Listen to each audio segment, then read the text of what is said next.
Vergaderzaal op het Binnenhof in Den Haag begint de ronde tafelconferentie. Minister-president Drees opent de plechtige bijeenkomst met een rede waarin hij onder andere zegt: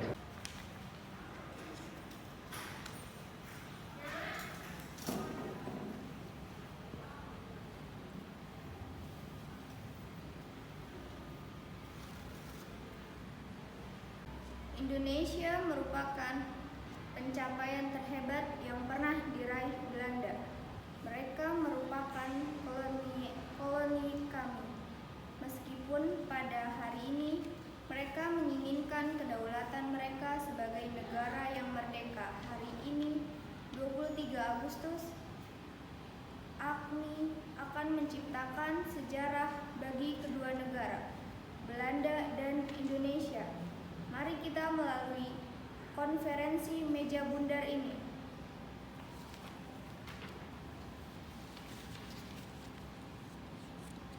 Delegasi dari Indonesia, Dr. Hatta yang merupakan Wakil Presiden Indonesia.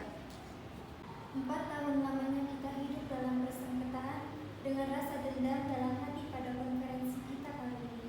Bangsa Indonesia dan bangsa Belanda akan memperoleh bahagianya. Anak cucu kita akan berterima kasih kepada kita semua. Moga-moga Tuhan Yang Maha Kuasa memberkati konferensi meja bundar ini. Sekian dan terima kasih. Delegasi dari BFO Sultan Hamid II dari Pontianak. Pada kami adalah kemauan yang luhur untuk menjaga kepeliharaan agar dalam negara muda yang terawat harus ada hukum dan ketertiban, dan harus menjadi tempat bagi setiap orang tanpa memandang agama, suku maupun bangsa. Negara yang tergolong dari banyak etnis yang berpadu jika bisa terwujud kami mau, dan kami akan melakukannya sendiri. Kami akan menciptakannya. Delegasi dari Belanda, Johan van Maarseven yang merupakan Menteri Kehakiman Belanda. Di kesempatan kali ini, saya berharap semoga apapun hasilnya, kedua negara akan menjadi negara yang damai, sejahtera, dan sentosa. Meski pada dasarnya, negara Indonesia merupakan bagian dari kerajaan Belanda dan akan terus menjadi Belanda sebab Indonesia tidak akan berjalan tanpa bantuan kami. Dan dari delegasi dari PBB, Tom Chrysley, diplomat asal Australia. Your Excellency, on behalf of the member of the United Nations Commission on Indonesia, I would like to present a few words about this historic event. This conference dedicated to the transfer of sovereignty to 7 million citizens and to foster good relation between the Dutch citizens and the citizens of the new Republic of Indonesia. Dr. Hatta. Saya mengajukan keinginan untuk terbebasnya negara Republik Indonesia dari agresi militer Belanda negara Indonesia yang terdiri dari Pulau Jawa, Sumatera, Kalimantan, Sulawesi, serta Irian Barat.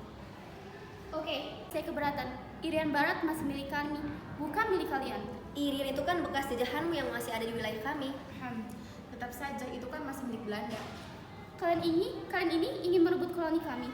Mana kalau kita dirikan saja Organisasi Uni Indonesia dan Belanda, perserikatan, persahabatan militer kita, ekonomi kita, politik kita, dan segala aspek akan kita. Itu sama saja kita masih belum bebas. Jadi setelah kau merdeka, kau mau memusuhi kami? Organisasi persahabatan sih tak apa, asal terdiri dari dua negara yang berbeda yang tujuannya untuk membantu. Saya kurang setuju. Kalau kamu tidak setuju, Indonesia bukanlah Indonesia, melainkan masih sama saja milik Belanda. Itu saya setuju. Itu saya setuju. Begini, bagaimana jika kita mengakui kalian sebagai negara yang berdaulat atas nama Republik Indonesia Serikat, namun tanpa Irian Barat? Sebaiknya kau akui kedaulatan Republik Indonesia Serikat. Sebentar lagi kamu Desember. Tak masalah kalau soal Uni Belanda. Seperti yang telah kami katakan asal kau pandangkan sebagai negara yang sederajat dengan kalian. Sederajat. Mengapa? Kau keberatan? Tidak bisa. Negara yang hanya meminta dengan cara mengemis ingin dipandang sederajat. Pengecut. Berikutnya soal utang. Kami akan mengakui kalian sebagai negara sebelumnya jika kalian melunasi utang kalian. Lucu sekali. Kalian ini merupakan perusahaan sebelum menjadi negara. Sekarang setelah menjadi negara, tetap saja kalian harus melunasi utang-utang Vyosi. Tentu saja, Vyosi kan perusahaan Belanda. Kalian tidak bisa seenaknya melempar utang-utang kepada para pekerja. Hakim, negara yang disebut sebagai negara Indonesia ini rupanya tidak memiliki uang. Membayar hutang saja tidak mampu, apalagi membangun negara sendiri. Kami ini negara kapitalis, bukan negara komunis. Pembicaraan akan dilanjutkan pada tanggal 2 November. Terima kasih. Tuan Kristlin, silahkan. Sir, please sit down. After deliberation, the result of our conference the Netherlands will recognize the United Republic of Indonesia as a sovereign country. The United Republic of Indonesia consists of the island of Java, Sumatra, Kalimantan, and Sulawesi. West Irian is not included. The issue of West Irian will be discussed at a different conference next year. The establishment of the Indonesian-Dutch Union with the aim of mutual assistance and equal status. RIS must pay all its debt so that the result of this conference can be implemented. Saya tidak setuju. Apa hubungan kami dengan hutang-hutang Belanda? Ini tidak masuk akal. Kalau Belanda sudah menganggap kita sebagai negara Indonesia, mengapa kita harus membayar hutang Belanda? I can write off the debt. However, I can provide relief only for debt out after 1942, if you wish.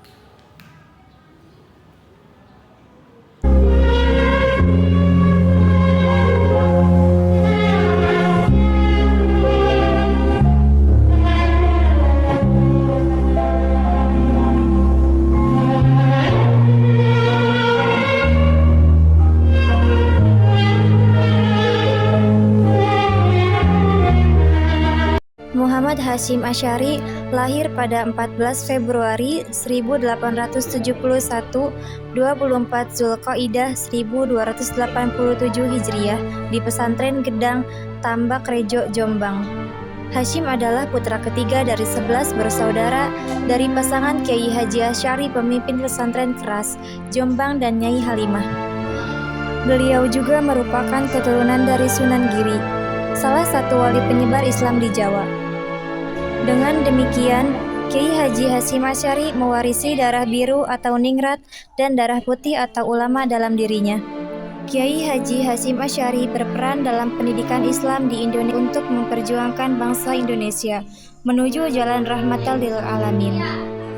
Kiai Haji Hasyim Asy'ari adalah seorang pahlawan nasional, kiai dari Jawa Timur yang sekaligus pendiri salah satu organisasi muslim terbesar dalam bingkai Islam berhaluan Ahlus Sunnah wal Jamaah di Indonesia, yaitu Nahdlatul Ulama. Pada tahun 1899 Masehi, sepulangnya Kiai Haji Hasyim Asy'ari dari menimba ilmu di Tanah Suci, beliau membuka pengajian yang dalam waktu singkat banyak dikenal orang. Kiai Haji Hasyim Asy'ari untuk merintis membuka lembaga pendidikan pesantren yang hingga saat ini banyak dikenal dengan sebutan Pondok Pesantren Tebu Ireng. Kiai Haji Hasyim Asy'ari tidak hanya dikenal sebagai ulama yang menguasai berbagai bidang ilmu, tetapi juga sebagai pejuang yang gigih membela agama dan bangsa. Beliau aktif menghadapi penjajahan kolonial Belanda dengan cara-cara yang sesuai dengan syariat Islam. Salah satu perjuangan Kiai Haji Hasyim Asy'ari adalah mendirikan organisasi Nahdlatul Ulama pada tahun 1926.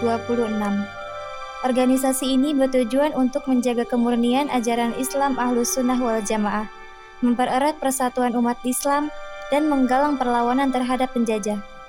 NU kemudian berkembang menjadi organisasi Islam terbesar di Indonesia dengan jutaan anggota dan ratusan ribu pengurus di seluruh pelosok negeri. Selain itu, Kiai Haji Hasyim Asy'ari juga turut serta dalam pergerakan nasional untuk memperjuangkan kemerdekaan Indonesia.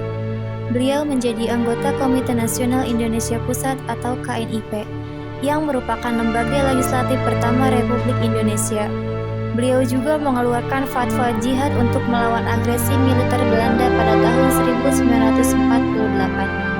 Fatwa ini menjadi semangat bagi para pejuang kemerdekaan untuk berjuang sampai titik darah penghabisan. Kiai Haji Hasyim Asy'ari wafat pada tanggal 25 Juli 1947 atau 7 Jumadil Akhir 1366 Hijriah di Surabaya karena sakit. Jenazah beliau dimakamkan di kompleks pesantren Tebu Ireng yang menjadi saksi bisu perjuangan dan pengabdian beliau selama hidupnya. Kiai Haji Hasyim Asy'ari meninggalkan warisan berupa karya-karya ilmiah yang mencapai ratusan judul dalam berbagai bidang ilmu. Beberapa karyanya yang terkenal adalah Al-Imam Al-Ghazali, Wa Arauhu Al-Kalamiyah, Risalah Ahlussunnah wal Jamaah, Nazm Al-Ibanah, Usul Al-Diyanah, Al-Tahrif fi Usul Al-Fiqh, dan Nazm Jawahir Al-Tauhid. Kiai Haji Hasyim Asy'ari adalah sosok ulama yang patut dicontoh dan diteladani oleh umat Islam Indonesia. Beliau telah memberikan sumbangsih besar bagi agama dan bangsa dengan ilmu, amal, dan jihadnya.